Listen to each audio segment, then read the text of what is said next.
Namdev Shastri ऑफिशियलला subscribe करा. सिद्धांत ऐका, आनंदी, निर्भय व सुखी व्हा. धन्यवाद.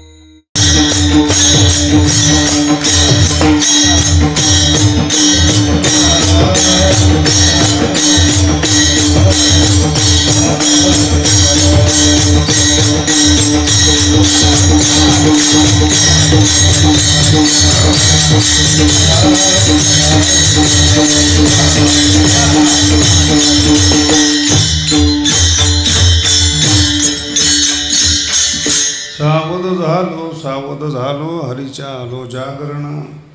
जेथे वैष्णवांचे भार जय जयकार गरजत असे पळून या गेली झोप. होते पाप आडते तुगा म्हणे तया ठाया ओल छाया कृपेची. जेथे वैष्णवांचे भार जय जयकार गरजत असे विठ्ठल विठ्ठल विठ्ठल.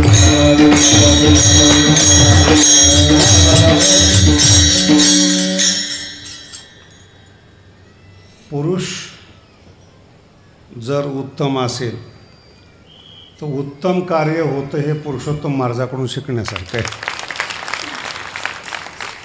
आणि मला आता कळालं हे उत्तम पुरुष असे आहेत की आमचे सगळे कीर्तनकार महाराष्ट्रातून निधी गोळा करतात आणि हे उत्तम पुरुष कीर्तनकाराकडून गोळा करतात. विठ्ठल विठ्ठल.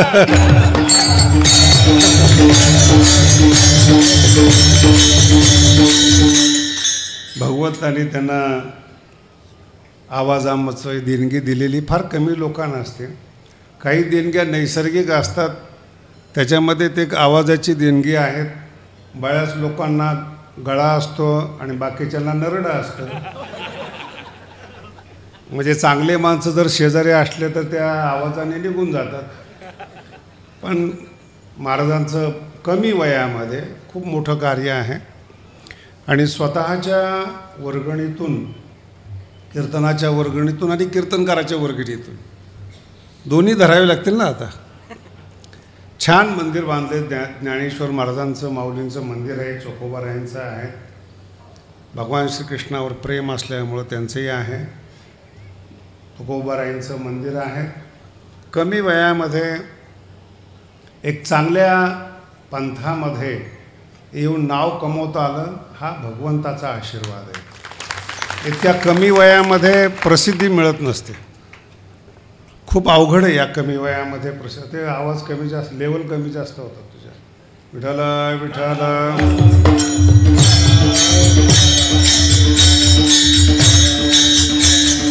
थोडा ट्रबल आणि बास ठेव आणि इको कमी कर जरा. विठ्ठल विठ्ठल.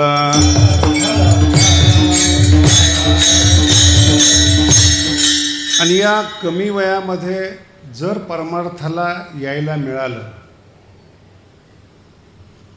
तर कसं होतं त्याचा हा अभंग आहे आजचा. सावध झालो हरीच्या आलो जागरण. कमी वयामध्ये खूप कमी लोक आहेत. सावध झालो ना हा फार सौम्य शब्द आहे बरं का. सगळेच कीर्तनकार असल्यामुळे बाकीच्यांचं काय होईल माहीत नाही, पण कीर्तनकारासाठी कीर्तनकाराला हरकत नाही. कमी वयामध्ये दोन प्रकारचे धोके असतात. एक कळत नाही अशा अवस्थेत कळतंय असं वाटतं, हा सगळ्यात मोठा धोका आहे. कोणत्याही मुलांचं स्टेटस बघा तुम्ही, लात मारील तिथं पाणी काढील. कोणत्याही पोराचं बघा, ती अहंकाराची भाषा, बोलणं, वागणं, छाती काढून चालणं. आणि तोच माणूस 70 वर्षानंतर गेला की मग त्याची अवस्था बघा. ती जी छाती काढून चालण्याची अवस्था आहे ना, खरं म्हणजे फेसबुकचं सर्वेक्षण आहे, सगळे 30च्या आतलेच लोक त्याच्यावर आहेत आणि 30च्या नंतरचे लोक भक्ती चॅनलवर आहेत आणि 60च्या नंतरचे लोक समाधीमध्ये, बोधावस्थेमध्ये आहेत. त्यांना राजकारणाशी काही देणे घेणं नाही, परमार्थाशी नाही. खूप उच्च अवस्थेमध्ये ते गेलेले असतात. पण ते अपेक्षा करतात कुणीतरी आम्हाला मानावं, बोलावं. तर ही जी जगद्गुरु तुकोबारायांची अवस्था आहे ना, ती 22-23 वर्षाची अवस्था आहे परमार्थात येण्याची. आणि सगळा गाथा, सगळं जीवन, सगळं पुढचं भविष्य 20 वर्षामध्ये त्यांचं घडलेलं आहे. एकंदरीत तुकोबारायांचं जे आयुष्य आहे परमार्थातलं ते 20 वर्षाचं आहे. 42व्या वर्षी तर जगद्गुरू तुकोबाराय सदेह वैकुंठाला जातात आणि 22व्या वर्षानंतर परमार्थ घरामध्ये आहेत, याच्यात काही शंका नाही. पण आजपर्यंत असं कधी घडलं नाही की कीर्तनकाराची मुलं कीर्तनकार झालेत, असं कधी घडलं नाही. कारण की जो कीर्तनकार आहे तो बाहेर चांगल्या पद्धतीने सांगू शकतो, तो कसा आहे बायका मुलांना जास्त माहिती असतं. त्याच्यामुळं परमार्थाचा विश्वासच उडालेला असतो त्यांचा, घरातल्या लोकांचा. फार कमी असे घरं आहेत जी परंपरा चालवतात. जगद्गुरू तुकोबारायांची जी 8 पिढ्याची परंपरा होती, लय पुढे येऊ नका बरं का या वयात, मागासारखं थोडंसं. विठ्ठल विठ्ठल.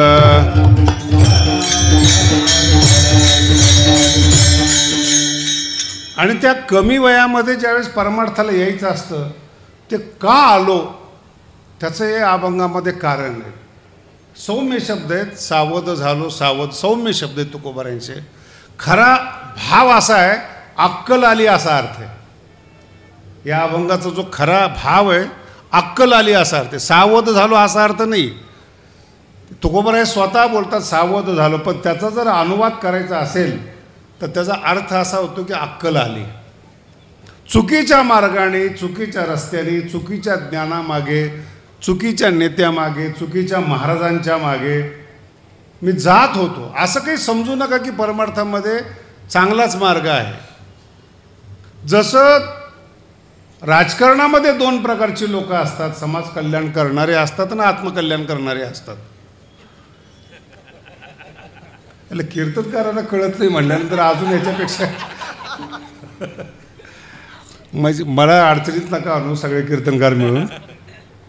राजकारणात 2 प्रकारची लोक असतात, समाज कल्याण करणारी आणि आत्मकल्याण करणारे. परमार्थामध्ये सुद्धा ही 2 प्रकारची लोक असतात. पहिले आत्मकल्याण करणारी असतात आणि दुसरा व्यवसाय करणारी लोक असतात. ही परंपरा आहे.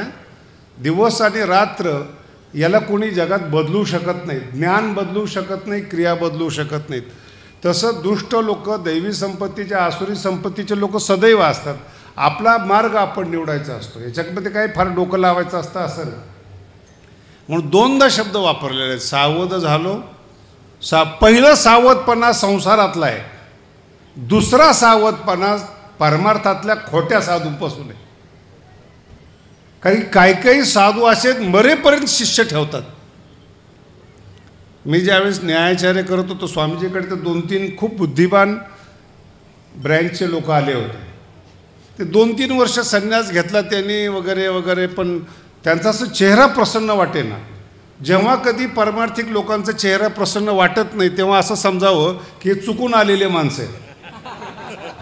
परमार्थामध्ये चुकून आलेली माणसं आहेत, कारण की ते अपेक्षा घेऊन आलेले असतात काहीतरी. मग मी ते चांगला संन्यासी होता, त्याला विचारलं जे काय असं आहे तुझं, बऱ्याच दिवस झालं उदास दिसतो. नाही म्हणे, मैंने ऐसे सोचा था कि रिद्धि सिद्धि ऐसी कोई चीज़ होती है, चमत्कार करने को मिलता है, इसलिए मैं सन्यासी बना, इसलिए मैं महात्मा बना. मग क्या हुआ? कुछ भी नहीं है. तो काय म्हणतो, परमार्थामध्ये काहीच नाही आहे, हेच जास्त आहे. विठ्ठल विठ्ठल. परमार्थामध्ये काहीच नाही हे जर कळालं ना तर फक्त परमात्मा असतो. आणि परमार्थात सर्वच पाहिजे तो व्यवहार होतो. मग आकार बदलतो त्याचा. काही माणसं सज्जन आहेत, पॅन्ट वगैरे घालून दुकानदारी करतात, काही त्याच्यापेक्षा श्रेष्ठ आहेत, पारमार्थिक कपडे घालून व्यवसाय करतात, पण दोघांचा उद्देश धन असतो. पण काहीच करायचं नाही, केवळ परमार्थ करायचा आहे, ही अक्कल येणं अवघड आहे. आणि एक लक्षात ठेवा, परमार्थ सुरू का करायचा याचं सुद्धा याच्यामध्ये कारण आहे. संसाराचं स्वरूप ज्याला कळालेलं आहे, वर्म ज्याला संसारातलं कळालेलं आहे, त्या माणसाचा हा अभंग आहे. जर संसार न कळता सोडला, परमार्थामध्ये पुन्हा संसार सुरू होतो. मराठी किती कळते माहीत नाही मला. संसार न कळता जर सोडला, परमार्थामध्ये पुन्हा संसार सुरू होतो. तिकडं 2 खोल्या बांधायच्या असले तर मठ बांधतो. तिकडं 4 लोकांचे पोटं भरायचे संसारामध्ये, तर 50 लोकांचे पोटं भरायचे असतात. आणि ते सगळं टिकवायचं असतं ना, जे मेहमान केलेलं असतं टिकवायचं असतं. फरक पडत नाही, काहीच नाही संसारामध्ये. हे जेव्हा तुम्हाला कळतं ना, मग काहीतरी मिळवण्यासाठी, परमात्मा मिळवण्यासाठी माणूस परमार्थामध्ये येतो. जाणीवपूर्वक आलेला परमार्थातला माणूस सक्सेस होतो. नीट ऐका बरं का, अंधश्रद्धेने आलेला माणूस कधीही परमार्थामध्ये, तो उलट चांगल्या परमार्थिकाला घेऊन पडेल. चुकीचा शिष्य आहे ना, चांगल्या चांगल्या गुरुला बाद करतात. मी एका महाराजांची खूप बदनामी झाली, तुरुंगामध्ये गेला. त्या महाराजाला मी विचारलं, हे तुरुंगात जायची परिस्थिती कशी आली? तरी फार सुंदर उत्तर दिलं, काय नाही, शिष्यमंडळामुळे. म्हणजे काय, त्यांनी सल्ला दिला तसा तसा वागत गेलो आणि मग इथपर्यंत यायची पाळी आली. मी त्याला म्हटलं, काही टेन्शन घेऊ नको, तुरुंगात आला असे काही फार विशेष नाहीत. आमचा परमात्मा इथून बाहेर गेलेला आहे. कृष्ण परमात्मा तुरुंगातून बाहेर आलेले आहेत. आता तेव्हा तू इथून पुढे विचार कर, बाहेर येण्याचा विचार कर. पण ते शिष्यमंडळाचं जाळं असं असतं. आता विषय निघालाच सांगतो तुम्हाला. एकदम मूर्ख माणूस असला ना, 2-4 शिष्य चमचे असं फुगवतात त्याला, काय चेहऱ्यावर तेज आहे तुमचं. पहिला टप्पा बरं का. जर कुणी असं म्हणलं ना चेहऱ्यावर तेज आहेत, अहो परमार्थात उपास तापास करून मरायची पाळी येते. एकादशीच्या दिवशी असलेली ज्ञानेश्वरी विसरते.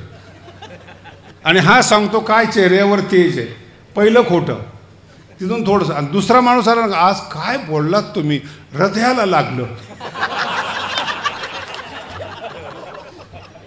पतनाची दुसरी पायरी, हृदयात लागलं. आणि तिसरे जेव्हा लोक येतात, हार फिर, ती सगळ्यात जास्त.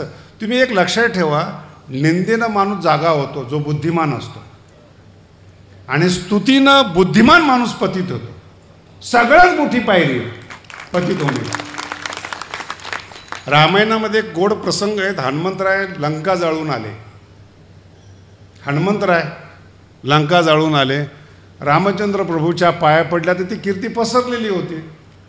रामचंद्र प्रभू म्हणतायत, हनुमंतराय काय पराक्रम केला, एका राजाची राजधानी जाळली तुम्ही. घर नाही, राजधानी जाळली. हनुमंतांनी घट्ट पाय धरले. रामचंद्र प्रभू म्हणतात, असं का करताय तुम्ही? नाही म्हणे, सामान्य लोक जेव्हा स्तुती करतात तेव्हा आमच्यासारखे सावरले जातात, पण देव ज्यावेळेस स्तुती करतो तेव्हा पडायची जास्त भीती असते. मोठा माणूस ज्यावेळेस बोलतो ना, त्यावेळेस सर्वसामान्य माणसाच्या अंतःकरणात अहंकार येतो. जर पडायचंच असेल तर पाय धरून ठेवलेले बरे, म्हणून तुमचे पाय धरतो. लंका तेव्हा मी जाळली नाही. सोनं जळत नसतं. मी जाळली नाही लंका, तुमचा आशीर्वाद होता, मी निमित्त कारण होतो. हेच शब्द गीतेमध्ये आहेत. निमित्त मात्रम भव. काय शब्द आहेत? निमित्त मात्रम भव. अर्जुना, तुझी ताकद आहे का ह्या लोकांना मारायची? भव हो निमित्त कारण. जेव्हा परमार्थ चांगला होतो, ज्ञान आपल्यामध्ये मूर्त आणि जीवन सुखी होतं, हा आशीर्वाद आहे. इथे अहंकार नको आहे. येतो कधी? चुकीच्या माणसाजवळ आले की अहंकार सुरू होतो. आणि ही माणसं इतकी भयानक असतात. महाराष्ट्र या बाबतीमध्ये खूप भाग्यवान आहेत महाराज. 1000 कोटीचे आश्रम अजून महाराष्ट्रात नाही आहे. तुम्ही वृंदावनला जा, हरिद्वारला जा, 5-5 हजार कोटीचे आश्रम आहेत तिकडं. आणि आता त्यांच्यात सांभाळायला कोणी नाही आहेत. हे मी पाहतोय तिकडं. का? त्यांच्या टायमाला स्तुती करणारे आणि ते महाराज दोन्ही गेले. आणि त्याचं केवळ कारण, विशेष करून बुवा लोकांसाठी सांगतो, एकच कीर्तन 10 ठिकाणी करून लोक म्हणतात वा. नाही कळालं? 10 ठिकाणी चालू आहे त्याचं. मी एका महाराजाचं कीर्तन 78 पासून ऐकतोय. अजिबात बदल नाही. जेव्हा मी माझ्या सप्ताहात कीर्तन ठेवलं तर मी सहज म्हणलं, महाराज हे 78 पासून चालू आहे. ते म्हणे हे आढळ पद आहे. अर्थ कधी बदलायचा काय? आमच्यासारख्याला उत्तर आहेत बरं काय. आणि काही चिंतन नीट लक्षात ठेवा, नदी वाहते म्हणून शुद्ध आहे. चिंतन वाहणारं असावं, थांबणारं टिपण असतं, चिंतन नसतं. अभंग एकच असू द्या, 10 वेळा करू द्या, प्रवाह बदलतो. न्यायशास्त्रामध्ये खूप चांगली म्हण आहे, एका नदीत 2दा स्नान नाही करता येत. ज्या पाण्यात स्नान केलं ना ते निघून गेलं, पुन्हा उडी मारायला दुसरं पाणी आलेलं असतं. जिवंत नदी, ज्ञान गंगे नहाल, याला साधू म्हणतात. विठ्ठला विठ्ठला.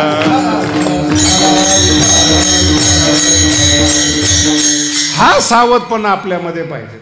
संसारिक लोक बोलले वा, आपण सावध व्हायचं, आपलं काहीतरी चुकतंय. हवेत जायचं नाही, हवेत जायचं. चांगले लोक याच्यामध्ये गेलेले आहेत. मोठा राजकारणी असू द्या, नेता असू द्या, सरपंच असू द्या. आमचा एक मित्र मागे सांगितलं होतं, अत्यंत धूर्त, म्हणजे असं समजू ना की माझे मित्र संतच असतील. मित्राला काय काय ठरलेलं थोडंच असतं की कोणी असेल तसं. नको त्या माणसाला निवडणुकीमध्ये उभं केलं आणि मी म्हटलं अरे चुकीचा माणूस आहेत.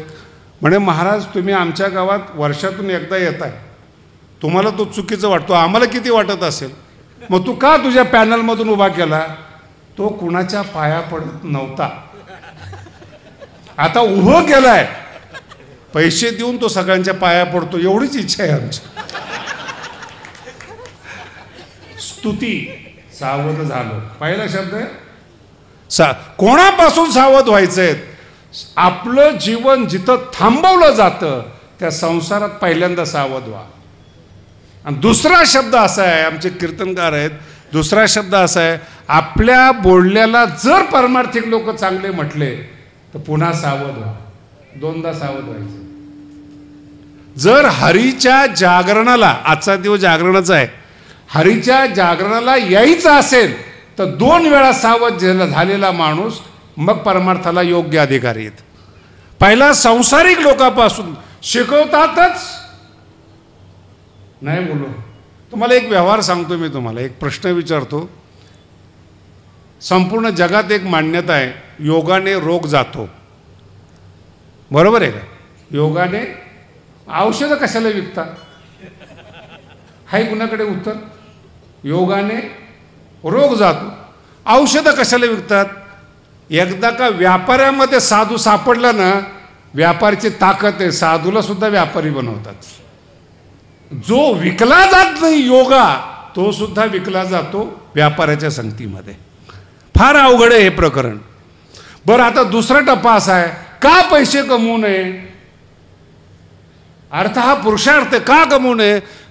कमवा, भौतिक जीवनामध्ये त्याला मर्यादा आहे. फार शब्द आहे भौतिक जीवनामध्ये. काय काय नवीन काय घेणार तुम्ही? एकदा घर बांधलं, एकदा गाडी घेतली, एकदा कपडे घेतले, काय करणार आहे नवीन? तीच मुलं, तेच घर, तेच बोलणं. पैसा वाढला म्हणून नवीन पदार्थ जन्माला येत नाही. परमार्थामध्ये नित्य नूतन आनंद आहे. जो आज आनंद आहे तो उद्या नाही, उद्या नाही तो परवा नाही, प्रतिक्षणी नाही तो. हा परमार्थ आहे, नित्य नूतन. रोज ज्ञानेश्वरी वाचा, नवीन आनंद येतो. विठ्ठल विठ्ठल.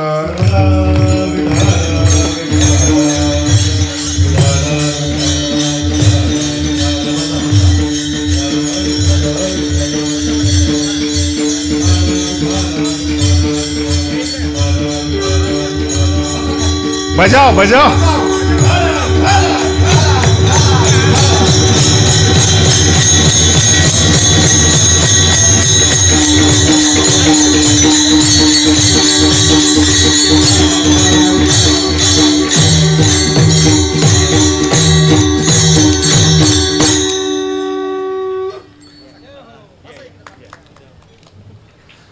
लक्ष्मीचा भाऊ आहे शंख, तो भीक मागायला कामाला होतो, किती वाईट गोष्ट आहे. विठ्ठल विठ्ठल.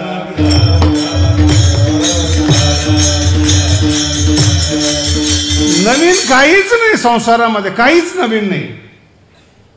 आश्रम बांधा, संसार करा, पदार्थ तेच असतात. भगवंतांनी निर्माण केलेलं सिमेंट, दगड, बिकट सगळं तेच. माणसं माणसंच आहे शेवटी, काही करू शकत नाही माणसं. परमार्थामध्ये वेगळं आहे. समाधी अवस्था आहे, नित्य नूतनता आहेत, ज्ञानाचा अनुभव आहे, चिंतनाचा अनुभव आहे, हजार प्रकारचे अनुभव आहेत. पण ज्याला मिळालेलं आहे त्याची संगत जर नाही मिळाली तर चुकीचा महाराज मरेपर्यंत शिष्य बनवून ठेवतो. म्हणून सावध जा.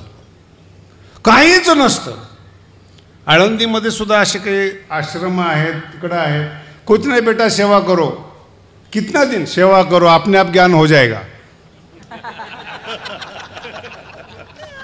कुठलं सूत्र आहे, अपने आप ज्ञान हो जाएगा? काय? सावध जा. ह्या संतापासून सावध राहा. दुसरा शब्द पुन्हा ऐका. जो साधू संसारासाठी आशीर्वाद देतो तिथून सावध राहा. जो संसार साधूनी सोडलेला आहे तोच संसाराचा पुन्हा तो आशीर्वाद देतो. किती मूर्खपणा आहे हा. याने सोडलेला आहे, याचा झालेला नाही संसार, याने सोडलेला आहे, तो दुसऱ्याला आशीर्वाद देतो. कुठलं पुण्य आहे? तुकोबारायांचा निर्याण प्रसंगामधला एक फार गोड प्रसंग आहे. जेव्हा तुकोबाराय सदैव वैकुंठ गमनाला चालले, सगळे गावचे लोक आले, काही राजकारणी आले. महाराज तर तुम्ही चाललात वैकुंठाला, आशीर्वाद देऊन जा. जगद्गुरु तुकोबाराय वैकुंठाला जाताना सुद्धा पुण्य खर्च करत नाही. याला परमार्थ म्हणतात. पुण्य खर्च करत नाही याला परमार्थ म्हणतात. आता आशीर्वाद तर द्यायला पाहिजे ना. आलेले आहेत मागायला. तुकोबारायांचा शब्द पहा किती सुंदर आहेत. कर्म धर्म तुम्हा असावे, तुमचं कर्म तुमचं धर्म कल्याणकारी हो. नाही कळलं? म्हणून तर अभ्यास करायचा आहे. कर्म आणि तुमचं धर्म तुमच्याबरोबर, माझा त्याच्यामध्ये कुठल्याही प्रकारचा हस्तक्षेप. कर्म धर्म तुम्हा असावे. पुण्य खर्च करत नाहीत. पुण्य साठा आहे. पुण्य तुमचं व्यक्तिमत्व आहे. पुण्य तुम्हाला उजागर करणार आहेत. पुण्यामुळे देव भेटतो, पुण्यामुळे ज्ञान होतं, पुण्यामुळे परमार्थ होतो.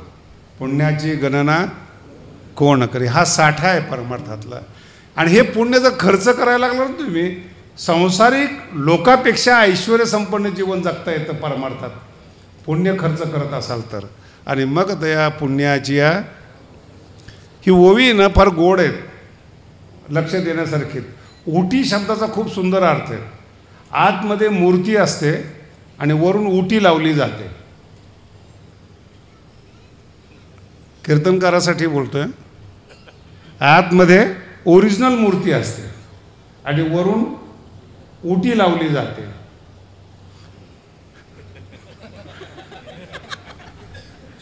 तुम्ही पण थोडं चिंतन करा ना. काहीला ज्ञानाची उटी असते, त्याला गायनाची उटी असते, काही कलेची असते, काही वक्तृत्वाची असते. उटी किती दिवस असते? ज्ञानोबारांचं म्हणणं आहे तुमचं स्वरूप कळत नाही कारण की उटी आहे. ज्या दिवशी उटी उतरली ना, तुमचं स्वरूप पाहून लोक पळून जातील तुमच्याजवळून. काही काही साधू आम्ही बघितलेत, आमच्या काळामध्ये हत्तीवर मिरवणूक निघाली आणि म्हातारपणामध्ये त्यांना पाणी देणारं कोण नव्हतं ते पण आम्ही बघितले. मग तया पुण्याची सवेची इंद्रपणाची उटी उतरे. ज्ञान संपायला वेळ लागत नाही हो. भगवान शंकराकडे एक जण गेला, त्याने सांगितलं महाराज थोडंसं रिद्धिसिद्धी कमी द्या. तिने दिली. दुसरा गेला त्याला दिलं, तिसरा गेला त्याला दिलं, चौथ्याला कळालं हे देणार आहे, पण तो जुगारी होता. तो गेला शंकराकडे, महाराज तुम्ही 3 लोकांना दिलं, मला काय तू माग. जुगारी काय म्हणलं माहिती आहे का, आम्ही सोडावं मागणं, तुमच्याकडे किती ते सांगा, लावू आपण डावावर. भगवान शंकर जुगाऱ्याला पण देऊ शकत नाही. काय म्हणतो तो, लावा, काय तुमच्याकडे काढा आपण डावावर लावू. लक्षात येतं. अतृप्त आत्मा म्हणतात त्याला. काही माणसं इतके श्रीमंत आहेत, वर्णन आलेले काय काय लोकांचं, 500 वर्ष रोज 10 लाख खर्च केले तरी संपणार नाही. अरे ठीक आहे, आयुष्य कुठून आणणार, तारुण्य कुठून आणणार, चमक कुठून आणणार तुम्ही? कधी ना कधीतरी या मृत्यूलोकातून तुम्हाला जायचं आहे म्हणून सावध झालो. जगद्गुरु तुकोबारायांचं पारमार्थिक आयुष्य 20 वर्षाचं आहे. 20 वर्षामध्ये भगवंत भेटले, परिपक्व झाले, देव भेटले, अभंग निर्माण झाले, सदेह वैकुंठाला गेले. मी कीर्तनकारासाठी सांगतोय. किती वर्षाचा आहे परमार्थ तुकोबारायांचा? 20 वर्षाचा. आणि ज्यांनी 80 वर्ष परमार्थ केला ते इथेच आहेत अजून. जुने कीर्तनकाराचे तर एवढ्या समस्या आहेत महाराज, ते आम्हाला येऊन सांगतात, महाराज जरा तरुण पोरांना सांगा आमचा आदर ठेवा म्हणून. म्हटलं सांगून आदर ठेवला जात नाही, आहे तेवढा सांभाळा. काही जुने कीर्तनकार आहेत, कीर्तनकाराबद्दल जास्त बोलतात, पैसे घेतात, मानधन घेतात वगैरे वगैरे बोलतात. मलाही तक्रार केली, महाराज तुम्ही 2 शब्द बोला. म्हटलं किती घेतात? त्या अजून मी 10,000 वाढवायला लावतो. म्हटलं असं का? समजून घ्या बरं का, परमार्थ देखील समजण्यासारखा आहे. जेवढे नेते लोक आहेत यांची IT यंत्रणा आहे, प्रचार प्रसार करणारी यंत्रणा आहेत, IT सेल म्हणतात त्याला. कार्यकर्ते ते जे काम करतात ते समाज तळागाळापर्यंत पोहोचवतात. म्हणजे कार्यकर्ते जे तळागाळापर्यंत पोहोचवतात ते फुकट पोहोचवतात का? बोला ना. आता हे पण कीर्तन सांगायचं काय? काही ना काहीतरी दिलं जातं त्यांना, त्यांचं कुटुंब सांभाळलं जातं, त्यांचं घर सांभाळलं जातं, त्यांना कॉन्ट्रॅक्ट दिलं जातं, कार्यकर्त्यांना श्रीमंत केलं जातं. जर एक नेता आपल्या कार्यकर्त्याला श्रीमंत करतो तर माऊली आमच्या कीर्तनकाराला श्रीमंत करत असतील तर तुमच्या पोटात का दुखतो? माऊलीचा प्रचार करता येते, माऊलीची यंत्रणा आहे ती. का तुमच्या पोटामध्ये दुखतं? हा, जेवढं त्यांना मिळतंय तेवढं तुला मिळत नसेल त्याला काय करायचं? विठ्ठल विठ्ठल.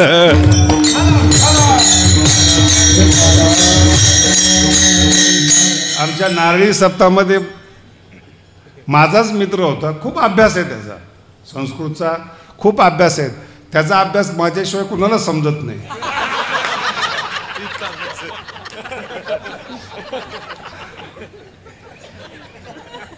मी एका विनोदी कीर्तनकाराचं कीर्तन ठेवलं, त्याला राग आला. आता जवळचा दोस्त आहे ना तो, लहानपणीपासून नाईलाज असतो या दोस्ती लोकांना.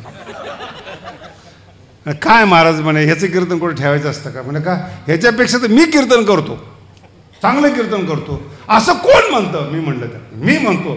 तेच तर प्रॉब्लेम आहे. समाज म्हणला पाहिजे कीर्तन आवडतं. माझा मुद्दा लक्षात, मी सपोर्ट करतोय असं नाही. म्हणून मी स्तुती करताना म्हटलं गळा ईश्वराने दिलाय पुरुषोत्तमाला, त्याचा आनंद घ्या.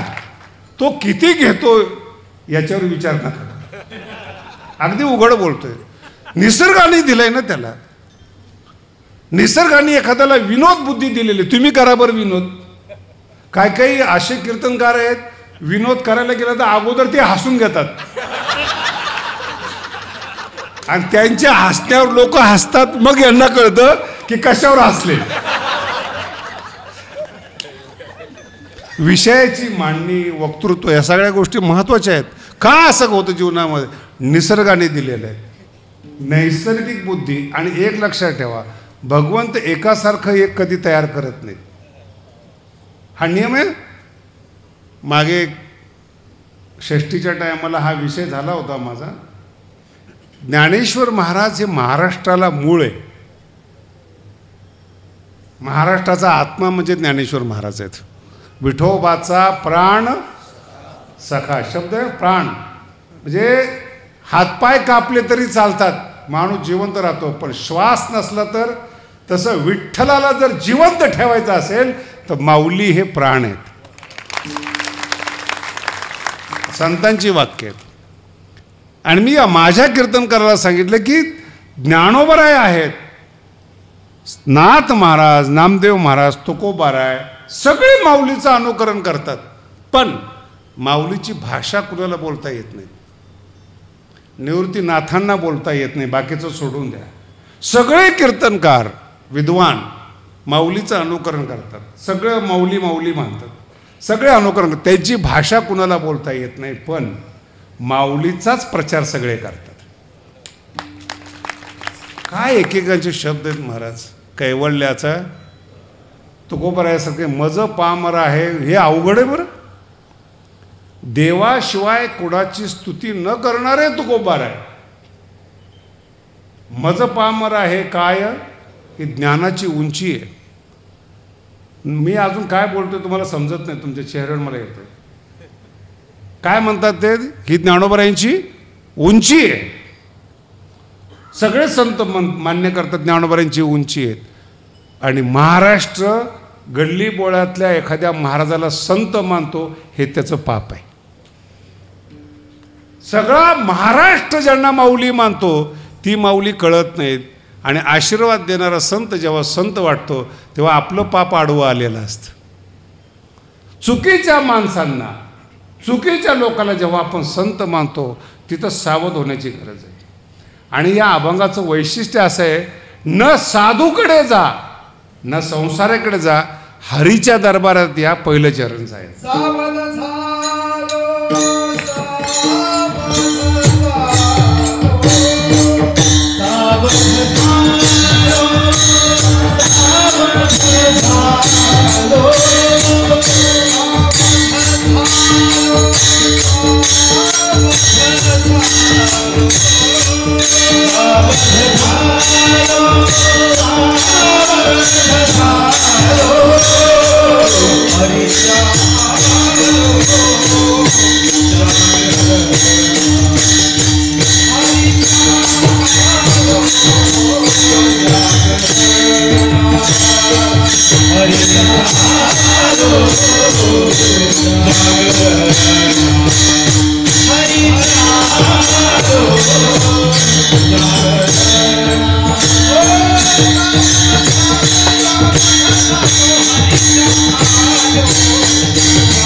प्रत्येक शब्द झोमला पाहिजे अंतःकरणाला. हरीच्या भजनाला आलो असा अभंग नाही आहे. हरीच्या जागरण आलो, जागरण जाग असणं, भगवंताविषयी जाग असणं याला परमार्थ म्हणतात. विठ्ठल विठ्ठल. खूप कठीण आहे. हरिपाठावर थोडं लिखाण चालू आहे, त्याचा हा विषय खूप सुंदर. हरिपाठ म्हणणं वेगळं, हरिपाठ कळणं वेगळं. आपण परमार्थ करतो, मरेपर्यंत करतो, पण हरिपाठ शब्दाचा अर्थ विचारला कळत नाहीत. हे जागरण म्हणजे हरिपाठ आहे. आणि ही व्याख्या बाहेरून केलेली नाही आहे, हरिपाठातली व्याख्या आहे. सारासार विचार हरिपाठ. हरिपाठ म्हणजे काय, सार काय आणि आसार काय याचा विचार करणं म्हणजे हरिपाठ. याला म्हणतात जागरण. जगजोगी जगजोगी. आणि संत जेव्हा समाजामध्ये येतात काही कारण नाहीत, मज निरंतर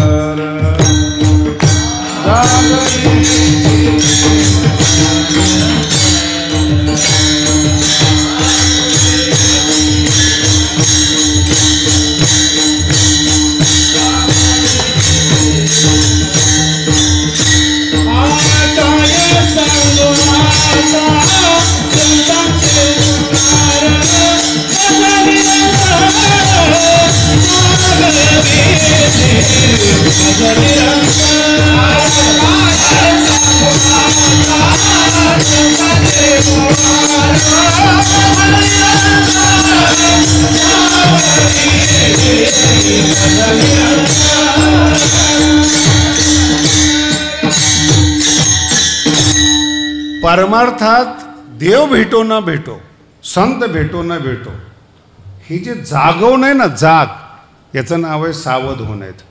काही नाही भेटलं नुकसान नाही, चुकीचं भेटलं तर पतन आहे. परमार्थामध्ये एक साधू नाही भेटला तरी चालतो, पण रावण भेटला तर अपहरण. नाही ज्ञान भेटलं चालतं, पण अज्ञानाला ज्ञान म्हणणं घातक आहे. वेदामध्ये ते इतकं सुंदर दिलेले, उपनिषदामध्ये वेदामध्ये याच्यावर स्वतंत्र आहेत. आज्ञेने लोकाला कमी दुःख आहे, बुद्धिमानाला जास्त दुःख आहे. विद्यावान जास्त दुःखी आहेत. तुम्ही जर ईशावास्य उपनिषद वाचलं तुमच्या लक्षात येईल काय दिलंय त्याच्यामध्ये. अविद्येवाले नरकात जातातच, पण त्याच्यापेक्षा घोर अंधकारामध्ये बुद्धिमान जातात. आज अभ्यास करा या वाणीचा.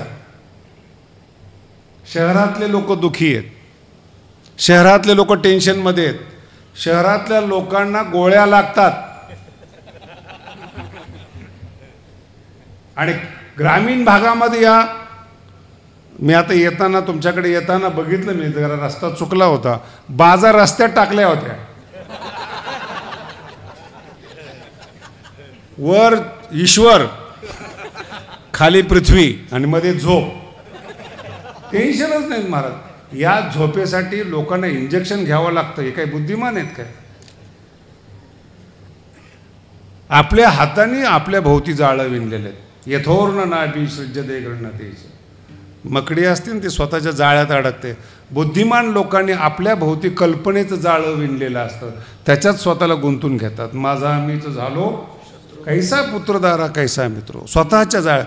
म्हणून नाही मिळालं खरं ज्ञान चालतं, चुकीच्या ज्ञानाला ज्ञान म्हणायला नको. माझ्या एका मित्राने गाय नाचे उडेचा फार सुंदर अर्थ केला. वैष्णवा संगती सुख वाटे. दुसरं चरण खूप गाय नाचे उडे. ते गाय शब्दाचा अर्थ गायन कळलंच नाही. डायरेक्ट गाय जशा आनंदी राहते बछड्याच्या अवतीभोवती. बरं, मी त्याला समजून सांगायला गेलो त्यावेळेस माझं वय कमी होतं, आणि वय कमी असल्यामुळं मला बरंच दुःख भोगावं लागलं त्या काळात. मी म्हटलं अरे ही गाय असं नाही, गायन शब्द आहे. हे तुला काय कळतं? म्हटलं मला कळत नाही, पण चुकीचं काय हे तरी कळतंय. तू चुकीचं आहेस. नाही नाही नाही, हेच बरोबर आहे. उडे आपुलिया छंदे. अरे काय प्रकार आहे ते? काय करणार आपण त्याला? एखाद्या अभंगाचा चुकीचा अर्थ जर डोक्यामध्ये बसला, काय करणार त्याला? कीर्तनकार बसलेले आहेत, संपूर्ण महाराष्ट्राला चुकीचा अर्थ कळलेला आहे एका ओवीचा. माझा मराठाची बोल. माऊली किती वर्णन करतात मराठी भाषेचं, रोज पेपरला येतं बरं. माझा मराठाची अमृता ते पैजा. आणि या ओवीचा खरा अर्थ असा आहे की आपण सगळी लोक मराठी बोलणारी आहोत, आपली मराठी अमृताला जिंकणारी नाही आहे. ज्ञानोबा म्हणतात माझी मराठी म्हणजे ज्ञानेश्वरीची मराठी अमृता ते पैजा. आपली मराठी जिंके. याची मराठी ऐकली की खालून बायको काठी काढते. नीट बोलता येत नाही का? ही मराठी आहे आपली. काय अमृता ते पैजा जिंके, कसं बोललं पाहिजे, काय बोललं पाहिजे? ज्ञान नाही मिळालं तरी चालेल, पण चुकीच्या ज्ञानाला ज्ञान समजणं पाप आहे. सावध झालो.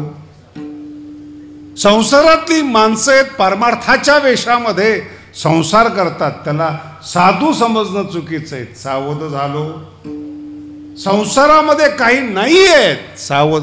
ज्ञानाचा प्रश्नच नाही या अभंगामध्ये. शब्द लक्षात ठेवा. हा जो अभंग आहे ना, गाथ्यामध्ये तिसरा अभंग आहे, जो वारकरी संप्रदायातल्या परंपरेच्या नियमाचा जो गाथा आहे त्यातला तिसरा आहे.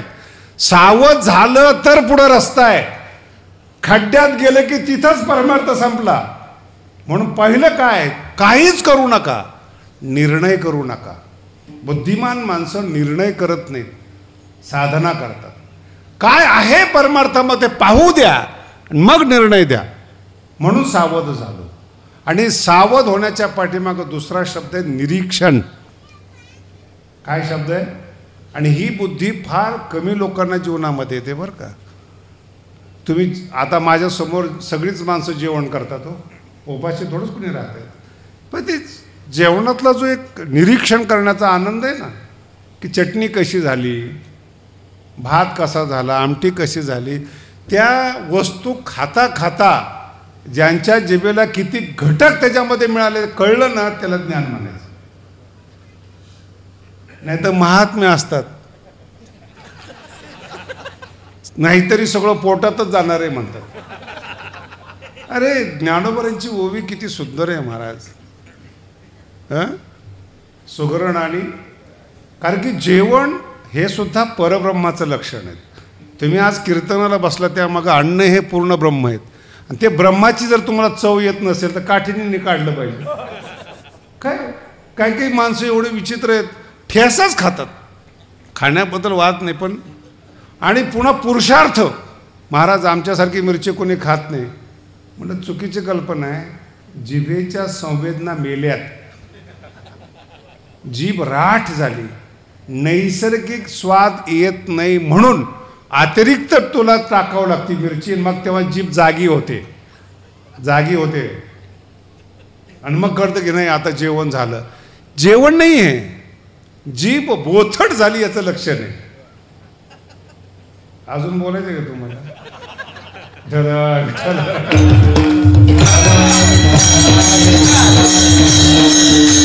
इंद्रियातलं पाटव्य नष्ट झालं आणि मग संसार असार वाटतो.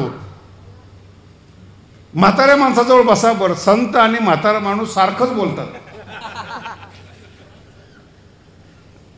एका गावामध्ये कीर्तनाला गेलो होतो, 3-4 मुलं होते कीर्तन करायला. भरलेला परमार्थ होता आणि मला त्यांनी विचारलं कीर्तन फार चांगलं करतो पोरा, लग्न झालं का? म्हटलं नाही. बरं केलं लग्न केलं नाही ते. म्हटलं का? मला अनुभव आहे. तो म्हणतोय कीर्तन मला अनुभव. काही खरं नाही म्हटलं. आता अनुभव घेतल्यानंतर काय फायदा तुझा? तू बाद झालास. माझा अर्थ लक्षात ठेवा. तुमच्या शरीरातली क्षमता नष्ट झाली आणि मग कळालं संसार असार आहेत, हरिपाठ करू शकत नाही. 22-23 वर्षी सावध झालो म्हटलं पाहिजेत आणि हरीच्या भजना आलो नाहीत, जागरण आलं. परमार्थामध्ये ना काहीच मोठी गोष्ट आहे असं नाही, फक्त एक जागे राहा. समोर माणसाने स्तुती केली, समोर चांगला बोलला, समोर शिवी देत असला, फक्त जाग होऊन ऐका, शिवीच लागत नाही. जर एखाद्याने चूक काढली सावध व्हा, स्तुती केली सावध व्हा. भजनाला आला ना जागरणाला या. जागरण कोण करतं? फक्त वैष्णव जागरण करतात, बाकीचे सगळे भजन करतात. आणि जिथं वैष्णवाचं जागरण आहे दुसऱ्या चरणात जेथे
इतका गोड अभंग आहे, तुम्हाला काय सांगायचं.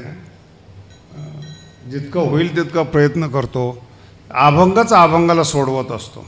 जेथे वैष्णवांचे भार जय जयकार. यायचंय कुठं तुम्हाला? जिथं जय जयकार चालतो. ज्ञानेश्वर महाराजांचा सगळ्यात आवडता शब्द जय जयकार आहे, लक्षात ठेवा. सगळ्यात आवडता शब्द जय जय ओ, दोनदा जय जय शब्द आहेत. त्याच्या पाठीमागं सुद्धा फार मोठं कारण आहे. वैष्णवच जय जयकार करतात आणि जिथे जय जयकार चालू आहे तिथे या हरीच्या आलो जागरण. जागरण कुठे आहेत?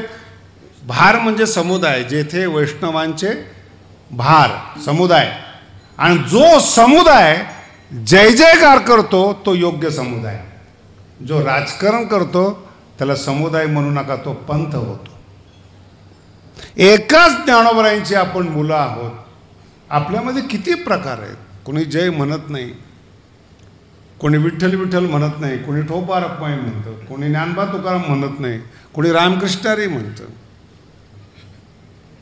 ज्ञानोबराय फार समजून सांगतात, सावध झालो तुम्हाला स्वतः. आणि असं का म्हणतात त्या मागचं कारण फार महत्त्वाचं आहे.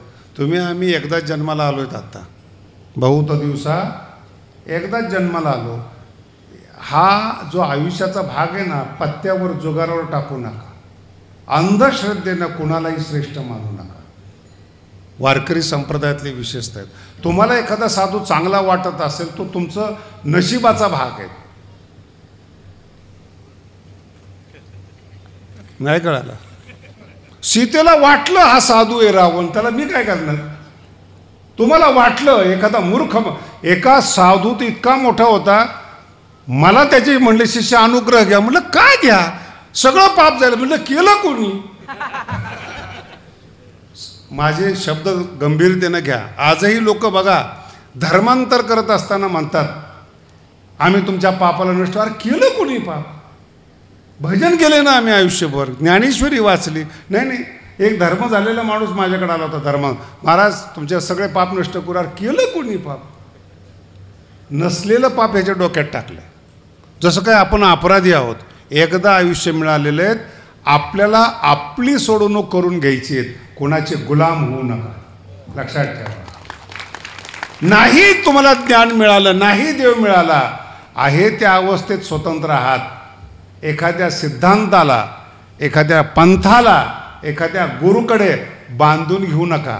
बंधनातून मुक्त तो करतो तो गुरु आहे, बांधतो तो गुरु नाही. नाही कळालं? हे झालंच पाहिजे, लगेच सोडून द्या. मी हरिद्वारला नवीन नवीन शिकायला गेलो होतो. रोज आश्रमातून काढायचे मला, 2-3 वेळा काढायचे. 2 दिवस झाले की जाओ घोमफिर के आओ, गेला आश्रम सोडून. त्यांना शिष्य पाहिजेत, माझा अर्थ. आणि मला ज्ञान पाहिजेत. संगत घडत नाही. काहीतरी मला पाहिजे. त्यांना माणसं पाहिजेत, त्यांना गर्दी पाहिजेत. संप्रदायातले लोक जेव्हा नियम सांगतात तुम्हाला, चुकीचं कल्पना आहे. वारकरी संप्रदायामध्ये नियमच नाहीत. भजन करा एवढाच नियम आहे. हरिमुखे म्हणा, कुठला सिद्धांत नाही. आणि जर वारकरी संप्रदायात कुणी सिद्धांत सांगत असेल ना, त्याच्यातून मुक्त व्हा. मला कालच एकाने प्रश्न विचारला, महाराज तुम्ही न्यायाचार्य झालात, तुमच्या बोलण्यात संस्कृत कुठं दिसत नाही. म्हटलं दिसणारच नाही. का दिसत नाही? मग तुला असं वाटतं का संस्कृत येत नाही? म्हणजे हो. म्हटलं बरं झालं. नाही, ही श्रद्धा आहे. अरे संस्कृत आणि संस्कृतमधले ग्रंथ हे पंडितांनी लिहिलेले आहेत आणि ज्ञानेश्वरी ज्ञानराजाने लिहिलेले. ज्ञानेश्वरीचा सिद्धांत सिद्ध करण्यासाठी संस्कृत वापरतो तो कमी अंतःकरणाचा आहे, कमी श्रद्धेचा आहे. तो लक्षात येते? तुम कमी श्रद्धा. माऊलीसाठी सिद्धांत सिद्ध कर, माझ्या भाषेत बोलतो, माऊली सुप्रीम कोर्ट आहे. कोणाचाच कायदा चालत नाही तिथं. ते जे सांगेल ते. आम्हाला आमचा उद्धार करायचा आहे. तुम्ही नियम सांगायचे नाहीत. ज्ञानेश्वरी सांगेल तो नियम. लक्षात आहे? आणि ज्ञानेश्वरीचे सिद्धांत सिद्ध करण्याकरता पंडिताचं संस्कृत नका वापरू. नाही कळालं? आज कीर्तनकार आहे म्हणून चांगला विषय निघाला म्हणून मी सांगतो. ज्ञानोबराय स्वतःला काय समजतात आणि तुम्ही देखील तेच समजावं जे ज्ञानोबराय स्वतःला समजतात. एक 2-3 ओव्या आहेत, 16व्या अध्यायाच्या आहेत आणि काही ह्याच्या आहेत. दोन्ही मिळून एकच अर्थ समजा तुम्ही सगळ्या लोकांनी. खूप छान ओवी. ज्ञानोबराय म्हणतात, देवाचं अंग पाहण्यासाठी वेद गेला. जे समजणारी ओवी ते सांगतो. देवाचं अंग पाहण्यासाठी, देवाला पाहण्यासाठी वेद गेला आणि वेदाने भगवंताला पाहिलं आणि तो गप्प झाला. तरी देखील थोड्याफार प्रमाणात वर्णन केलं. वेद वानोनी तवची चांग जव न देखे तुझे अंग. जोपर्यंत तुला पाहत नाही तोपर्यंत वेद बोलतो, पण तुला एकदा पाहिले की वेद गप्प बसतो. ज्ञानोबांची भाषा पहा कशी, तो जसं गप्प बसतो वेद. आता ज्ञानोबा आपल्याबद्दल बोलतात बरं का, वेद वानोनी तवची चांग न देखे तुझे अंग. तया आम्हा मुग एके पांती. वेद ज्या पंक्तीला बसलेला आहे त्याच पंक्तीला मी बसलेलो आहे, हे ज्ञानोबा आहेत. तया आम्हा मुग एके पांती. एका पंक्तीमध्ये. कोणाच्या पंक्तीमध्ये? वेदाच्या पंक्तीमध्ये. ज्ञानोबराय म्हणतात माझे शब्द हे वेद तुल्य आहेत, त्यांनीच ज्ञानेश्वरी वाचावी. ज्ञानेश्वरी सिद्ध करण्याचा प्रयत्न करू नये, योग्य अयोग्य करण्याचा प्रयत्न करू नये. आजही श्रद्धावान माणसं वेदावर शंका घेत नाहीत. वारकऱ्यांनी ज्ञानेश्वरी शंका घ्यायची नाही. म्हणून ज्ञानेश्वरीची ओवी एकदा आली, तया आम्हा मुग एके वेदाप्रमाणे. आणि 16व्या अध्यायात म्हणतात, देवा मी तुझं वर्णन करतोय माऊली म्हणतात, पण मला माहिती की माझे शब्द कमी पडत आहेत वर्णनामध्ये. पण एक लक्षात ठेव, वेदाचे सुद्धा शब्द कमी पडत आहेत. म्हणून वेदाला जसं तू माफ केलंस वर्णन करताना देवा, तसं मला माफ कर. माझी देखील वेदस्तुती आहे. त्या माऊलीचे आपण लेकरं आहोत. अशी माऊली आहे आपली, वेदतुल्य माऊलीत आपली, त्याचे आपण लेकरं आहोत. आणि एवढी श्रीमंती असताना गरिबाच्या घरात जाऊन भाकरी मागायच्या. कळते तुम्हाला? काय शिकून आला? अमकं शिकून आला. काय आला? अरे श्रीमंत आई आहे आपली. जरी माहेरे श्रीमंत होती तुम्हायसी विठाला विठाला. याला म्हणतात श्रद्धा, याला म्हणतात माऊली, याला म्हणतात जाग होणं. ज्या ज्ञानोबरांच्या कुळामध्ये आम्ही आहोत ते किती महान आहेत, मोठे आहेत, हे आम्हाला कळलं पाहिजे. ते काय बोलतात? जय जय बोलतात. आणि जय जयकार फक्त माऊली बोलतात. संपूर्ण संप्रदायातला अभ्यास करा, मराठी ग्रंथांचा अभ्यास करा, जय जय बोलणारे फक्त माऊली. जय जयकार गरजत तसे. याचा अर्थ असा आहे, तुकोबराय म्हणतात माऊलीच्या अंगणामध्ये आलो आणि माऊलीच्या मंदिरामध्ये अंगणामध्ये वैष्णवांचे समुदाय आहेत, जेथे वैष्णवांचे. आणि एकदा या जागरणाला आलो ना, पाप निघून गेलो.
आतापर्यंत जे विश्लेषण केलं ना त्याचं याच्यात उत्तर आहे. जेवढं विश्लेषण केलं जेवढी नकारात्मकता सांगितली मी आत्तापर्यंत त्याचं उत्तर आहे. का असं वाटतं अज्ञानाला ज्ञान समजावं, चुकीच्या माणसाला संत का वाटतं? जगद्गुरु तुकोबाराय सांगतात ते पाप आहे. झोप शब्दाचा अर्थ झोप नाही बरं का, नाही तर एकदम डायरेक्ट म्हणतात झोप. झोप असल्याशिवाय तर स्वास्थ्य नाहीत. पळून या गेली झोप होते पाप आडते. साधूच्या मध्ये आणि आपल्यामध्ये आडवं आलंय ते पाप. कोणी तयार केलं ते पाप? आपण केलंय. दुसरं कोण कर? आपलं पाप आपल्याला आडवं येतं ना. जाता जाता असा एक वेळ प्रसंग येतो, साधूकडे जाणार आणि अचानक काहीतरी उलटं सुचतं, तिथून परत येत होतो. होते पाप आडते. कधी कधी नशीब इतकं साथ देतं, पतित होणारा माणूस सावध होतो. कठोपनिषदामध्ये फार सुंदर दृष्टांत आहेत. 15-16 वर्षाचा कुमार, लग्न न झालेला, आपल्या बापावर रागवतो आणि यमाच्या द्वारात उभं राहतो. फार सुंदर प्रसंग आहे बरं का. 15-16 वर्षाचा कुमार आणि 3 प्रश्न विचारतो. ते पोरगच आहे ना, कधी कधी कळत नाहीत. बाप रागवलाय, त्याचा राग जाऊ दे, यस तथास्तु, स्वर्ग कशाने प्राप्त होतो ते अग्नीचं ज्ञान दे. आणि 3रा जो प्रश्न गेला त्याचा तो चुकून गेला. काही माणसं म्हणतात मेल्यानंतर आत्मा असतो आणि काही माणसं म्हणतात मेल्यानंतर नसतो. तू यम आहेस, तू मला समजून सांग. आता हे वय पाहिलं 15-16 वर्षाचं, जगणं बाकी आहे त्याचं, आणि प्रश्न पाहिला ब्रह्मज्ञानाचा, आत्मज्ञानाचा प्रश्न आहेत, आत्म्याविषयी प्रश्न आहेत. ये प्रेते विचिकित्सा, मेल्यानंतर प्रेतभाव झाल्यानंतर काही लोक म्हणतात असतात, काही लोक नाही म्हणतात. तू सांग. चुकून प्रश्न केला आत्म्याविषयी. या मला वाटलं पोरग आहे, कशाला सांगायची चांगल्या चांगल्या गोष्टी. नाही कळलं अजून. चांगले माणसं खरंच चांगले असतात का याच्यावर संशय घ्या. का चांगली सांगत नाही? मूर्खच आहेत ना. आता आम्ही गादीवर बसलोय, आम्हाला माहिती की आम्ही काय करतो रोज. न ऐकणारी माणसं येतात, ज्यांचा स्वभाव ऐकायचं ती येतात आणि आम्हाला विचारतात, महाराज हाच अभंगाचा हाच अर्थ आहे ना? म्हटलं यस. बाहेर जाऊन तो शायनिंग करतो, तो बघ हाचा अर्थ आहे का नाही. याच्यासाठी परमार्थ आहे का? आम्हाला लोक विचारतात तुम्ही असं का बोलणार? म्हणजे टेन्शन कुठपर्यंत घ्यायचं. एक माणूस आहे का असा? अज्ञानी भरलेलं जग आहे आणि ती एक एक जर आपल्याला त्रास द्यायला लागला तर आपण सुटका कशी करायची? नामपाठ मौन, प्रपंचाचे मौन. काय करणार तू? हा यस, टेन्शनच नाही त्याला. म्हणून कधी कधी चांगली माणसं देखील गप राहतात, आपला अधिकार नसतो. त्या माणसावर आक्षेप घेऊ नका की तो चुकीचा सांगतो, आपली लायकी नसते. ते विचारलं, आता ते यम होता तो, त्याने फार गोड उत्तर दिलेलं. काय काही शब्द तर इतके खतरनाक आहेत त्याचे, साधूनी बोलू सुद्धा नाही असे शब्द आहेत. इमा रामा सरथा सतुर्या. अरे तुला पाहिजे तेवढं जगायला देतो आणि यम सांगतो तुला अप्सरा देतो. इमा रामा सरथा सतुर्या. पण हा प्रश्न विचारू नकोस. अजून बरंचसं प्रलोभन दिलेलं आहेत. राज्य देतो, निष्कंठ. आता यम जर म्हणलं राज्य देतो ना, विरोधी पक्ष जिवंतच राहणार नाही. तो जो पोरगा होता ना, हे होते पाप आडते, त्याच्यावर सांगतोय बरं का. नाही पुन्हा मुद्दा विसराल तुम्ही. तसे कीर्तनकार आहात विसरलेले.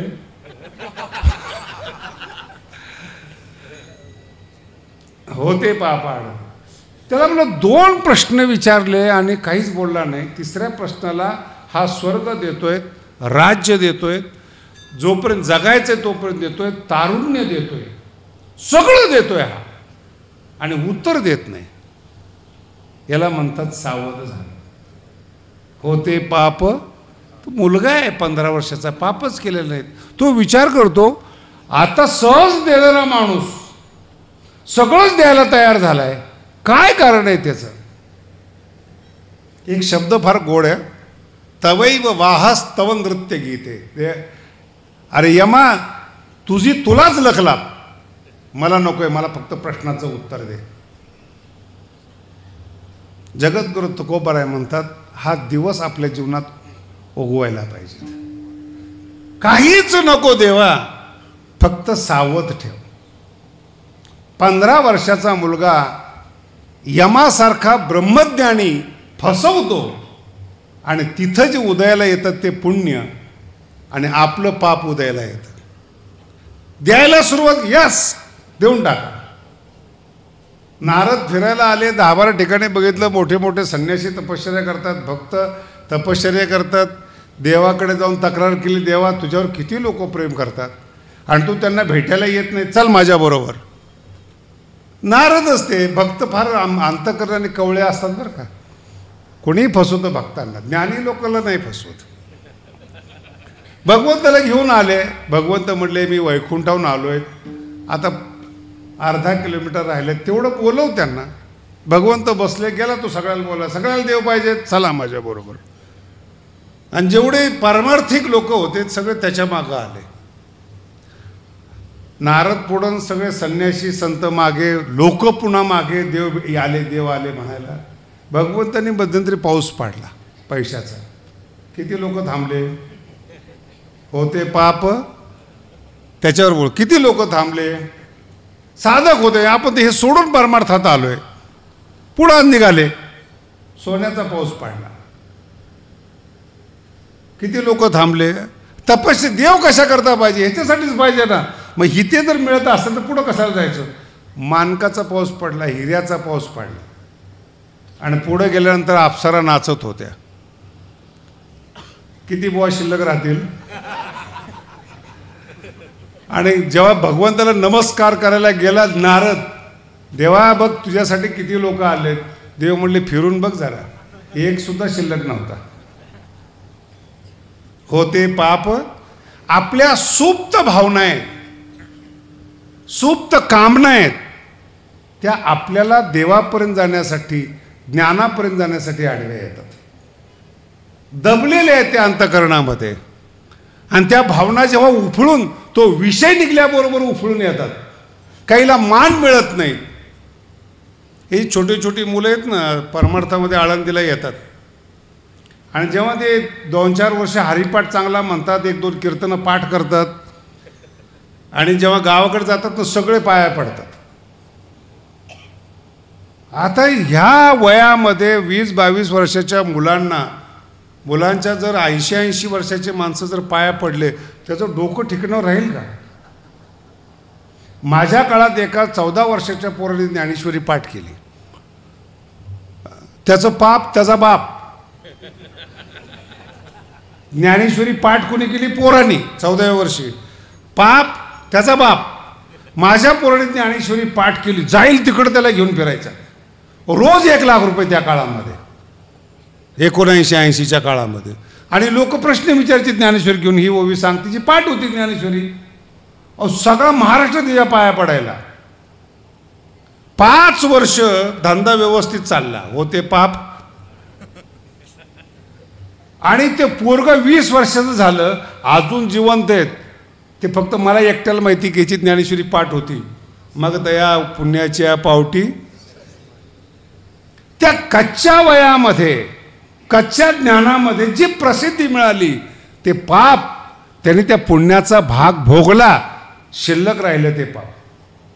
जगद्गुरु तुकोबाराय म्हणतात, हे माझं भाग्य आहे. होते पाप आडते. संपलं. आणि संपल्यामुळं वैष्णवांच्या पायाजवळ आलो. शेवटच्या चरणात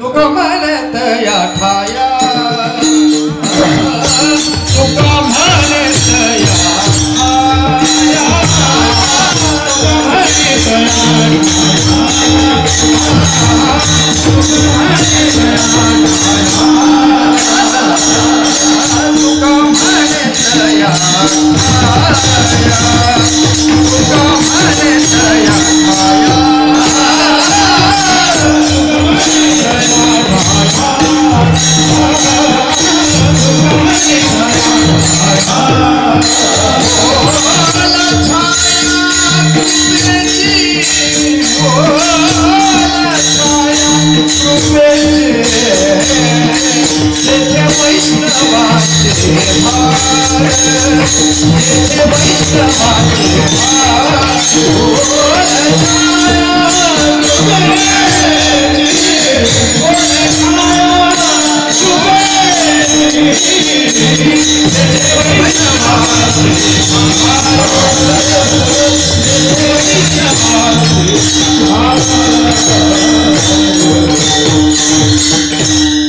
पूर्ण अभंगाचं सार शेवटचं चरण आहे.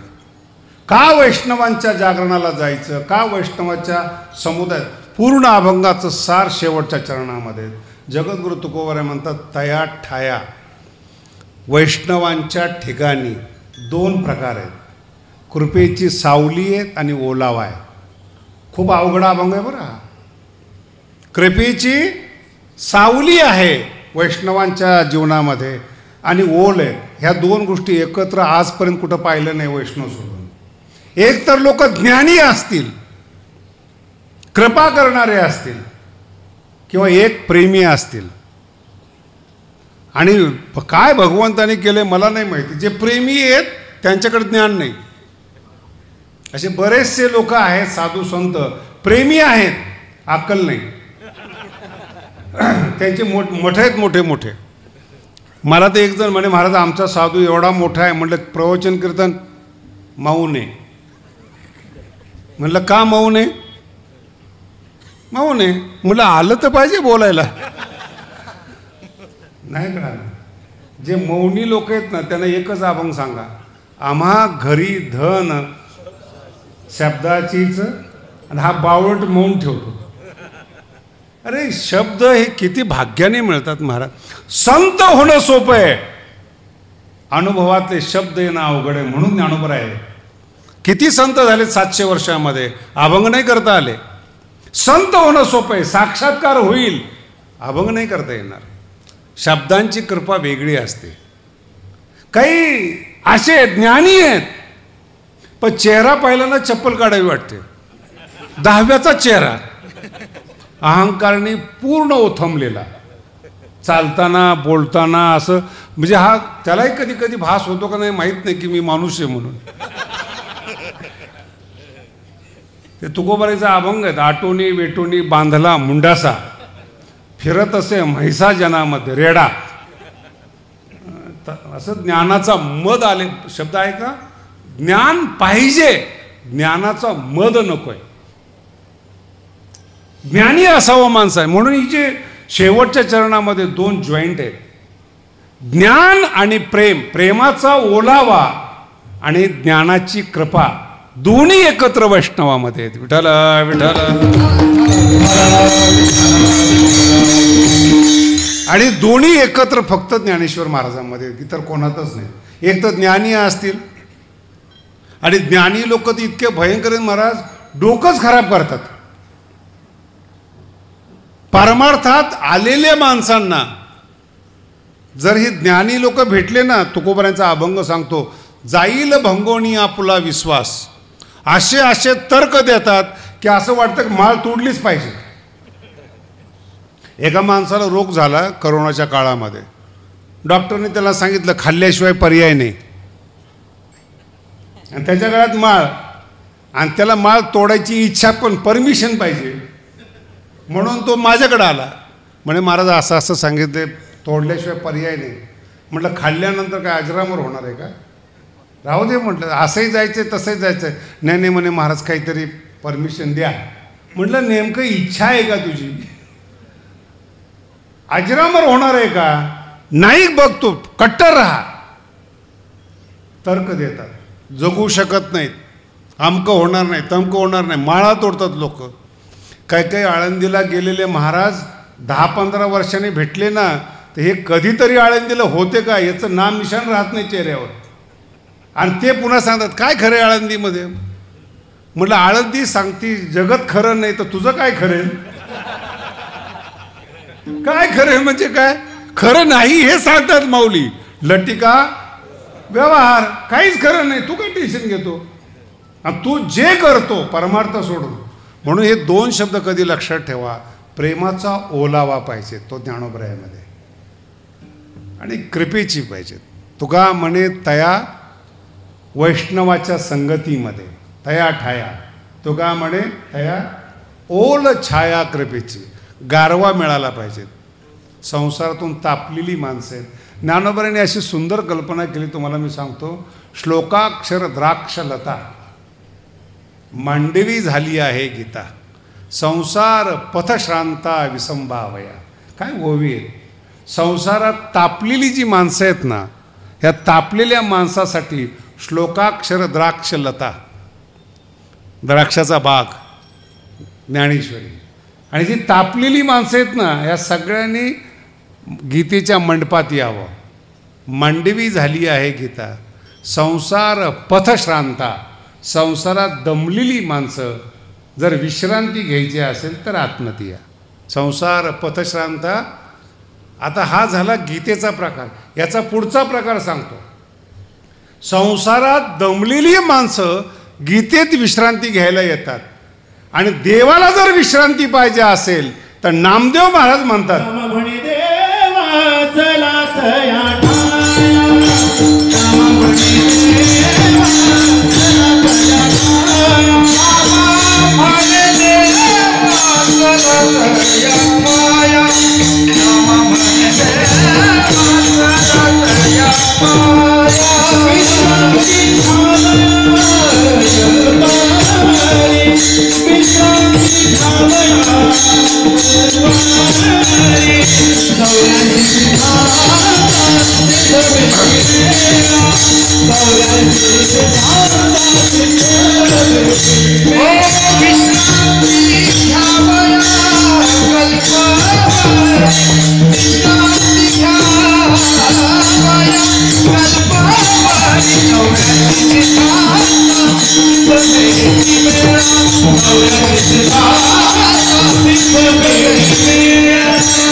देवाला माझे शब्द पुन्हा सांगतो, देवाला विश्रांती पाहिजे असेल तर ती माऊली आहे.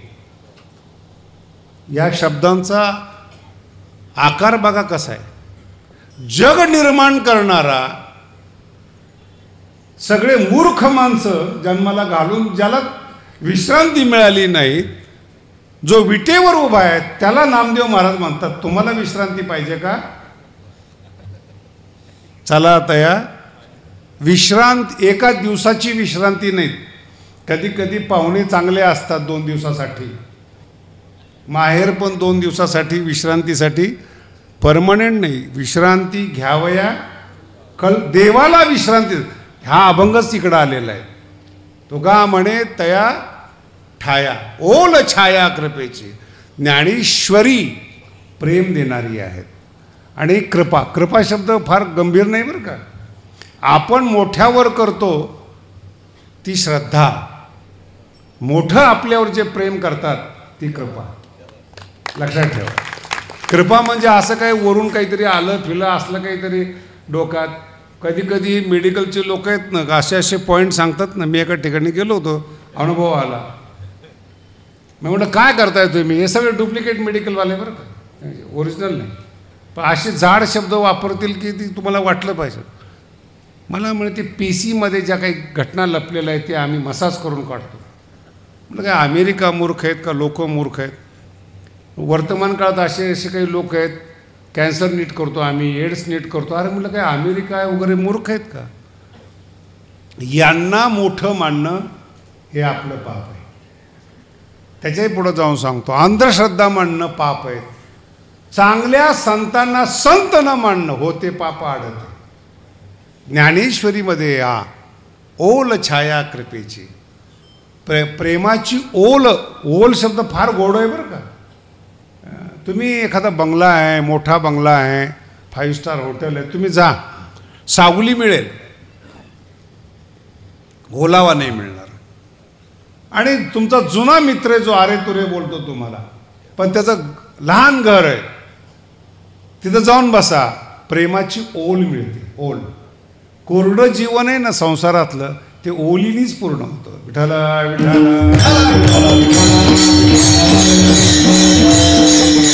मोठा विषय आहे. अंतरीची घेतो पाहे जोडी, हे याला ओल म्हणतात. या भक्ताच्या अंतःकरणामध्ये किती तपश्चर्या आहे देव हे पाहत नाहीत. किती ओल आहे देव भावाचा ओल पाहतो. ओल तपश्चर्या नाही पाहत, ज्ञान नाही पाहत. तुम्ही आम्ही सुद्धा तेच करतो. ज्ञानी असेल सोडून देतो तुम्ही, पण तुमच्याबद्दल जर प्रेम असेल, ओल असेल, त्याला आपण प्राथमिकता देतो. आणि अहो रेड्याला ओल मिळाली ज्ञानोबरांची तर वेद बोलायला लागला. हो ज्ञानोबरांची ओल रेड्याला मिळाली. काय काय रेडे नाही मानत या गोष्टीला. मला म्हटले ते रेडे आडनाव होतं, ते बोलले असतील. म्हणजे बोलले ना, आडनावाचे का होईना बोलले, एवढं मान्य करतो. कमी काय, अभ्यास न करता बोलले नाही कळाले. आणि मला अजूनही कळलं नाही बरं का, महाराष्ट्रात जे साधू संत मुळात जे मोठे आहेत त्यांच्याविषयी महाराष्ट्रीयन माणसाने द्वेष का ठेवावा. माझी भाषा कळाली तुम्हाला. जे ज्ञानोबराय मोठे आहेत, निसर्गतः मोठे आहेत, त्यांच्याबद्दल महाराष्ट्रीयन माणसांनी, ज्याला ज्ञानोबराय माहीत नाही, ज्ञानेश्वरी माहीत नाही, त्यांनी बोललेलं परवडतं. पण महाराष्ट्रातल्याच माणसांनी ज्ञानोबरायला अंधश्रद्धा बोलणं होते पाप कशा करता. बरं जे संत नाहीत आणि जे महाराष्ट्रातले पण नाहीत, आपल्या धर्मातले पण नाहीत, त्यांची हे लोक पूजा करतात. मगाशी सांगितलं ना तुम्हाला, एखादं वाक्य असतं, ते वाक्य म्हणून दाखवत नाही, पुन्हा केस व्हायची. आणि तेच वाक्य सगळं, त्या वाक्याचा अर्थच कुणाला कळत नाही. मी त्यांच्या शिष्याला विचारलं याचा अर्थ काय होतो, संतांचं वाक्य कळत नसतं. होते पाप ओल छाया. ज्ञानोबरांची ओल कळाली पाहिजे. आणि मी तुम्हाला आमच्या सगळ्या कीर्तनकाराला सांगतो, जीवनामध्ये फक्त एकच करा, ज्ञानेश्वरीचा ओलावा जर तुम्हाला मिळाला ना, आपोआप त्यागी व्हाल तुम्ही, आपोआप ज्ञानी व्हाल. आणि त्याचा पुढचा टप्पा सांगतो, तो ओल एकदा मिळाली ना तर ज्ञानेश्वरी श्रीमंत आहे. राजयाची कांता काय भीक मागे. मला सकाळीच फोन करून सांगितलं, तुमचे आकडे आम्ही ऐकतो. म्हटलं वाकडे नका हो, ओल छाया. का असं होतं महाराष्ट्रामध्ये, का तुम्हाला असं जीवन जगायला मिळतं. माऊलीचा मुलगा हा श्रीमंतच असतो, गरीब नसतो कधी. वारकरी संप्रदायामध्ये आणि ही मागणी पसायदांमध्ये दृष्ट अदृष्ट विजये, या पृथ्वीवर तो 5 स्टार जगला पाहिजे. दृष्ट फळ आणि अदृष्ट फळ दोन्ही माझ्या ज्ञानेश्वरी वाचकाला मिळाले पाहिजेत. याला ओल म्हणतात. ओल. माझा वाचक याही जगात सुखी पाहिजेत, याही जगात ऐश्वर्य संपन्न पाहिजेत आणि अदृष्टही त्याला मिळालं पाहिजेत. नाही कळालं म्हणून तर मगाशी बोललो, म्हटलं कीर्तनकार घेत असतील घेऊ द्या ना. त्यांच्या नशिबाने 2-4च लोकांना मिळतात हो, सगळ्या कीर्तनकारांना नाही मिळतो. श्रीमंत आहे, ऐश्वर्य संपन्न आहेत. आणि जेव्हा कधी एखादा बोलतो कीर्तनकारावर किंवा बाहेरचे लोक जेव्हा बोलतात, आपण काही म्हणायचं नाही त्यांना. हो तुमचं बरोबर आहे, तुमचं नाही नाही महाराज हे लोक इतके पैसे घ्या, घेऊ द्या ना. त्याचा द्वेष करू नका. कुठेतरी न्यूनगंड त्याच्या मनामध्ये आहेत. याला का मान मिळाला, आम्ही तसेच, आम्ही खरे संत असे हेच म्हणतात. ओल मिळवा, ज्ञानेश्वरीची ओल मिळवा. अर्जुन कधीही गरीब नव्हता, राजघराण्यातला होता. म्हणून वारकरी संप्रदाय गरीब आहेत असं समजू नका. गरिबांना श्रीमंत करणारा वारकरी संप्रदाय आहे. तो ज्ञानाने श्रीमंत करतो, पैशाने श्रीमंत करतो, अंतःकरणाने श्रीमंत करतो. हे ज्ञानेश्वर महाराज आहेत. म्हणून या तुम्ही जवळ, हे 2 शब्द येते या जवळ. ओल छाया प्रेम, पहिलं प्रेम. म्हणून तुकोबराय कुठेही शिकले नाहीत, ज्ञानेश्वरीची ओल मिळाली. गाथा तोंडातून बाहेर पडला. 400 वर्ष होणं हे सामान्य नाही. 400 वर्षापूर्वीचा महाराष्ट्र पहा, रस्ते नव्हते, काही नव्हते. त्या काळामध्ये त्यांच्या मुखातून शब्द जन्माला येणं ही ओल. ओल. आणि मी तर एकाला चॅलेंज केलं होतं, म्हणजे एक ओवी सांग, म्हटलं मी गादी सोडून देतो. ज्ञानेश्वरीच्या एका ओवीचा अर्थ, तू बुद्धिमान आहे ना, लाव ना डोकं. नाही म्हणे कळत नाही, मग गप बस ना. 400 वर्षापूर्वीच्या तुकोबरायांच्या शब्दांचा अर्थ कळत नाही. कळत नाही एवढं तर कळू दे, अक्कल नाही एवढं तर कळू दे तुला.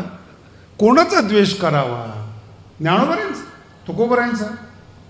ज्ञानोबराय तुकोबरायांचा प्रसार करणारच आहे, ते त्यांची मुलं आहेत. ते मला तर तरुण पोरांचं एवढं भाग्य चांगलं वाटतं महाराज. न जोग महाराजांचं भाग्य, न तुकोबरायांचं भाग्य आहेत, एवढं आत्ताच्या कीर्तनकाराचं भाग्य आहेत. अहो कमी वयामध्ये सगळ्या एक कीर्तन करतात आणि अख्खं महाराष्ट्रामध्ये त्यांचं कीर्तन जातं. केवढं भाग्य आहे. मी मगाशी सांगितलं ना, उत्तम पुरुषाचं लक्षण बघा तुम्ही. एक गाणं आई माझा मायेचा, महाराष्ट्राने सागरासारखं प्रेम केलं त्याच्यावर, आणि तोच सागर आज समोर आलेला आहे आपल्या जनसागर. एक गोष्ट जीवनात चांगली मिळवा, एक चांगली मिळवा. माऊली तुमच्यावर प्रेम काय तुम्हाला पाहिजे ते देतात, ओल छाया. आणि मनुष्य समाधानी होतो तो प्रेमाने. 2 शब्द गोड बोलले. दिवसभर स्वयंपाक केला बाईने, पाहुणे जेवून गेले, नवऱ्याने फक्त एक शब्द बोलायचा, खूप कष्ट केलंच बरं का, शीण उतरतो. नाही कळालं? शीण उतरतो. माऊलीने जर हात फिरवला तुमच्यावर, शीण उतरतो, जीवनाचा शीण उतरतो. ज्ञानेश्वरीची छाया आणि माऊलीचं प्रेम असं एकत्रित ज्याला मिळालं ना, त्याचं नाव आहे तुकोबाराय, त्याचं नाव आहे ज्ञानोबाराय. आणि या तरुण पोराचं हे भाग्य. प्रसिद्धी म्हणजे साधी गोष्ट नाही ती. आज हे हिरो बघा, हिरोईन बघा, काय स्वतःला प्रसिद्धी करत असतात. आणि कीर्तनकाराला अशा पद्धतीची, म्हणजे पैसे न बोलवता ही गर्दी येणं हे कोणालाही शक्य नाही अजून. सत्ताधारी लोकांना विचारा, एवढे माणसं जमवायला काय लागतं आणि किती लागतं, किती ढाब्यावर जेवणं असतात. ही माणसं प्रेम देण्यासाठी येणं, याला म्हणतात ओल छाया. आणि हे एकाच ठिकाणी, तुका म्हणे तया ठाया, वैष्णवांच्या ठिकाणी. म्हणून आमच्याकडे येत असताना थोडी अक्कल ठेवा, सावध व्हा. गोड बोलणाऱ्यापासून, चुकीच्या परमार्थ शिकवणाऱ्यापासून, अयोग्य संसारातल्या सावध व्हा आणि मग आमच्याकडे या. जो सावध झाला त्याच्यावर माऊली कृपा करते. विठोबा रघुमाई